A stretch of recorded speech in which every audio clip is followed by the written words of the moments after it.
from the Jackson Symphony Orchestra and the Community Music School Manager, Colleen Monahan, and Director of Music Education, Jed Frizemeier. Welcome to the show. Thanks. Thanks for having us. Yeah, Jed, your first time here. Colleen, I think maybe your second or third. Yeah. Yeah.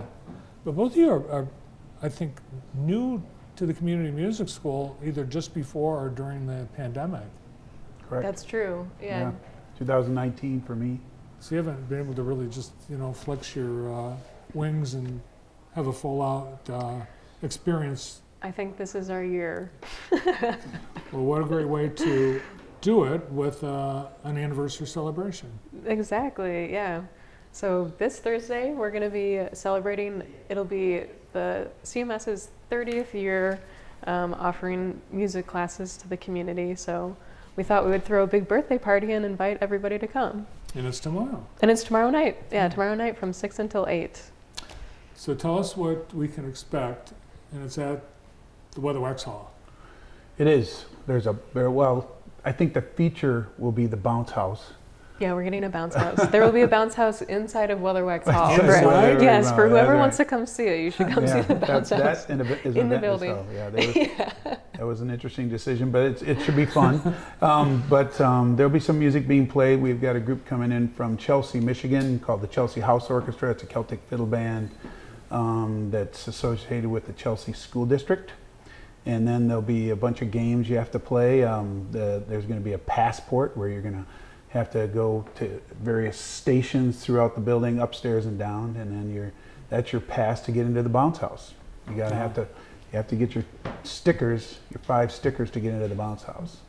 Yeah, so we'll have kids going down throughout the building. We have a lot of our music instructors will be there, and they're going to be having games and little workshops so kids can learn about the different musical instruments that they can learn to play at CMS. So it'll be a fun adventure for them. And nice. Yeah. The Chelsea House Orchestra was just at the Jackson County Fair. That's correct. Last week. Mm-hmm.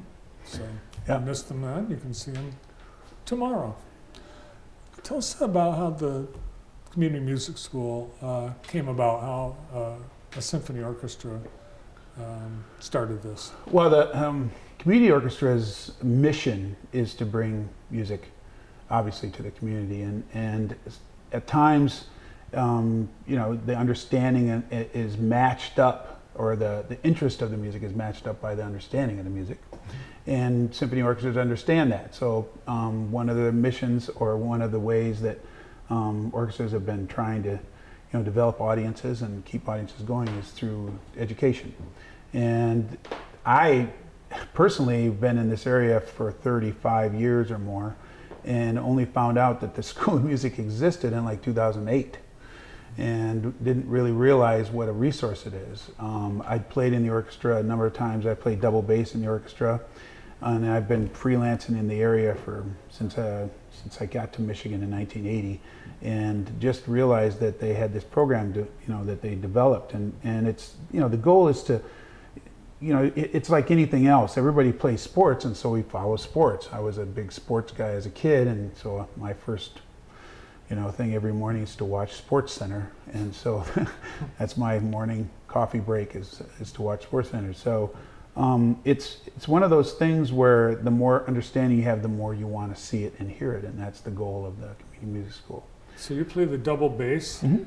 I don't know if I can picture that. I can picture a bass. It's just an upright. It's the historical name for the upright bass, is the double bass. It doubles the cello line. And you teach that too? I do. I teach all the instruments. I was the orchestra director for the Chelsea School District for 36 years. Oh my. So. And Colleen, I believe, is a 7th degree black belt harpist. Oh no, that's Belle. Oh, Belle. Okay. Yeah, our director of development is the harp star. I have played instruments in the past. I played piano growing up, and I played violin and banjo when I lived down in North Carolina, but I don't currently play. But Jed is going to be teaching me cello. So really? I am also, yeah. See, it's interesting what people choose to learn. I've been through the music school a few times, and it seems like violins or string instruments are the predominant instrument that students are learning. I would agree with that. At least in our enrollments, we have a lot of violin players, a lot of piano, and guitar. Those are kind of like the 3 instruments that we have the most students enrolled in, but we offer an extensive list. Yeah, of we instruments. offer all the orchestral instruments Mm-hmm. in the brass and the woodwind section in addition to strings. I don't really know why. I mean, we have a terrific trumpet teacher, Adam Stowe is fantastic. We have a great woodwind teacher, Nathan Salazar, he teaches all the woodwinds, and then we have a great bassoonist playing with the orchestra. His name is Benjamin Ebner. So we have, and Nick Boinani. Yeah, Brinani. Yeah, and he's our flautist. He's our new flute teacher. I mean, Mm-hmm. but Clyde McKenney he's been teaching violin in this area for 30 years or more. Decades. So Yeah. really well-known musicians, Yeah. very accomplished musicians are Yes. teaching, Yes. Yeah. not some hack. No, Now, not me.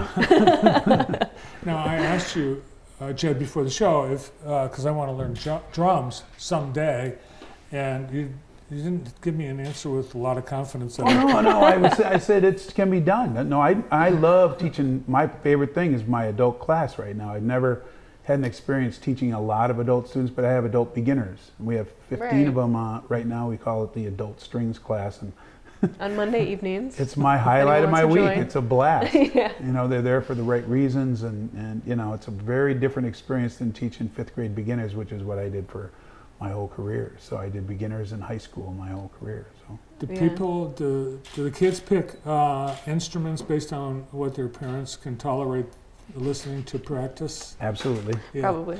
Yeah, Yeah, probably. no, there has to be a huge level of parental support when they choose an instrument. Mm-hmm. I mean, it's and then there's an awareness issue sometimes with string instruments, especially.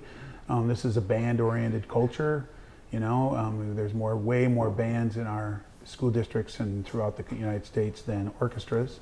Mm-hmm. But the great music, if you can call, we can argue about that, but the fact that symphonic music's existed for some 300 years or around that or more has been the predominant music throughout the rest of the world, and so the orchestras are where you can find the most professional musicians, if you would, in the classical music realm. I don't know if you want to call it that, but No, they all sound beautiful when they're played right. I totally agree. So And- pretty much anything you can learn. It's for kids, adults, you've got groups, you've got a one-on-one, Mhm. there's something for everybody. Exactly. Yeah, Yep. we offer private lessons for one-on-one. Our students range in age from toddlers. 4 or 5 to Yeah. I just started a beginning violinist at age 77. Yeah. Ah, So everybody is welcome. There's a spot for everybody at the CMS. it's back to school time. Is this the time when you're starting up Yep, your next exactly. semester or whatever? Exactly. Yes. Right now, enrollment is open for the school year. Our fall semester starts on August 29th, and after that, all of the group classes will be beginning as well. So if people are interested in signing up for lessons or group classes, now is the perfect time to do it. What about instruments? Because they can be, depending on the instrument, they could be pretty expensive. Mhm. Do people buy the instrument before they start? A lot of beginners will rent. There's places to rent all instruments, winds and strings. Mhm. It just depends. It's tricky. That the whole question of instruments is tricky because now there's so many resources for instruments, and I'm trying not to be derogatory, but you have to be careful that the instrument's actually playable, that it's functional, and that it sounds decent. And in terms of where we recommend, or we don't really care where you get it as long as it's very functional. Awesome. Well, that's it. We're out of time. And you can always get a ukulele for about $19 at Cracker Barrel. That's true. Yes. And we have had ukulele classes in the There past. you go. So That's right. Great to see you. We'll see Yeah. you tomorrow night at Yeah. the 30th birthday bash at Weatherwax Hall, 6 p.m. Thank you so much. thank you. you. Jed Frizemeier and Colleen Monahan from the Community Music School.